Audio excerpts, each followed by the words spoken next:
विक्रमादित्य सिंह के विभाग ने कराया भाजपा उम्मीदवार पर केस, लगा धोखाधड़ी का आरोप। उपचुनावों में 2 सीट पर बगावत भारी, त्रिकोणीय हुआ मुकाबला, बड़े उलटफेर की है तैयारी। हिमाचल में मोदी की खातिर पिच तैयार कर लौटे नड्डा। राजनीति भी क्रिकेट की तरह है, जब तक फिट रहो तब तक डंका बजता है। तारीफ तो उस गेंदबाज की होनी चाहिए जिसने पहली बॉल फुल टॉस डालकर थाला फैंस को खुश होने का मौका दिया, मगर अगली ही गेंद में धोनी पवेलियन में थे। 110 मीटर का छक्का खाकर अगली गेंद पर विकेट लेना ही तो असल रणनीति है। इसी तरह राजनीति में भी नेताओं की फिटनेस मायने रखती है, क्योंकि सबसे अहम बात तो यही होती है कि कौन कब तक लड़ पाता है। बहरहाल हिमाचल में चुनावी रणभेरी बच चुकी है। जेपी नड्डा की कल 3 रैलियां थी, वहीं कांग्रेस ने भी अपनी पूरी जान झोंक दी है। मुख्यमंत्री सुक्खू अच्छा क्रिकेट खेलते हैं, उनके सीपीएस संजय अवस्थी भी रणजी खिलाड़ी रहे हैं। ऐसे में अब दोनों की जोड़ी विकेट छोड़कर बैटिंग कर रही है। सरकार में होने का फुल एज लेते हुए इन स्विंग और आउट स्विंग को भी खेलने का प्रयास कर रहे हैं।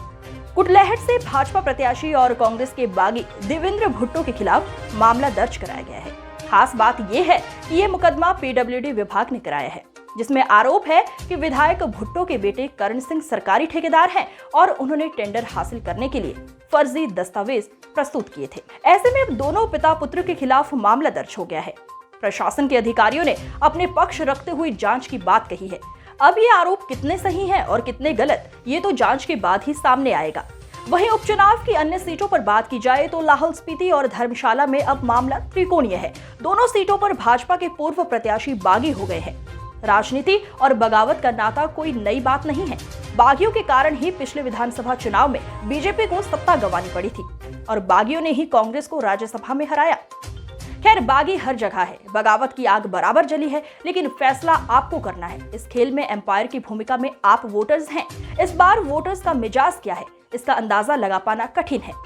कई सीटें भाजपा के लिए आसान प्रतीत हो रही हैं, लेकिन कहीं कहीं मुकाबला टाइट है। हालांकि आज जो आसान लग रहा है वो सीट भी चौंका सकती है।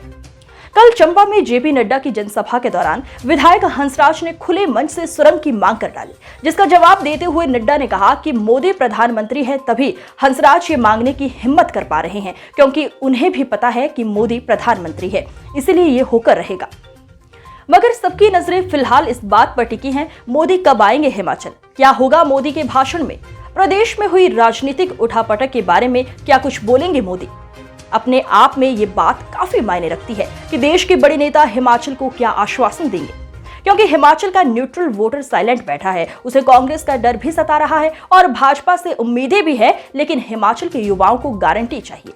ऐसे में मोदी क्या गारंटी देंगे, ये बड़ा सवाल है। युवाओं के सपने हैं, रोजगार के नए अवसरों की दरकार है, महंगाई पर और अधिक लगाम लगाए जाने की जरूरत है, महिलाओं की सुरक्षा पर भी करना विचार है।